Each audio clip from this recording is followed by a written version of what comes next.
பெண்கள் தலையில் பூ வைக்கும்போது இந்த விஷயத்தை ஞாபகம் வச்சுட்டு தலையில் பூ வைங்க.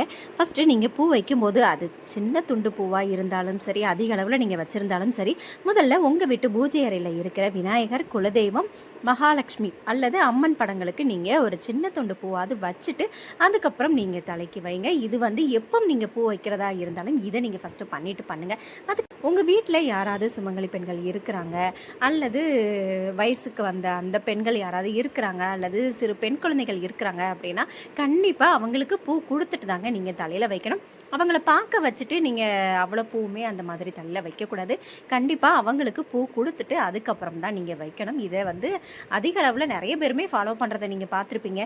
ஒரு சில பேர்லாம் அவங்க வீட்டில் அந்த ஒரு பெண் தவிர வேறு யாருமே இல்லை அப்படின்னா கூட பக்கத்து வீட்டில் யாருக்காவது பூ கொடுத்துட்டு அதுக்கப்புறம் வைப்பாங்க. இது ரொம்ப நல்லதுங்க. நீண்ட ஆயுளை கணவனுக்கு கொடுக்கும் அப்படின்னும் சொல்லுவாங்க, அடுத்தவங்களுக்கு பூக்கள் தானமாக கொடுக்கும்போது. அதனால் கண்டிப்பாக இதை நீங்கள் ஃபாலோ பண்ணுங்கள். அதுக்கப்புறம் நீங்கள் வச்ச பூவை தலையில் வச்சிட்டிங்க அப்படின்னா அதுக்கப்புறம் அதை எடுத்து கட் பண்ணி வேறு யாருக்கும் கொடுக்கக்கூடாது அப்படின்னு சொல்லுவாங்க. நீங்கள் வைக்கிறதுக்கு முந்தி கொடுங்க, ஆனால் எக்காரணத்தை கொண்டும் நீங்கள் வச்சதுக்கப்புறம் அதை எடுத்து கட் பண்ணி வேறு பெண்ணுக்கு கொடுக்கக்கூடாது. இதை ஞாபகம் வச்சுக்கோங்க.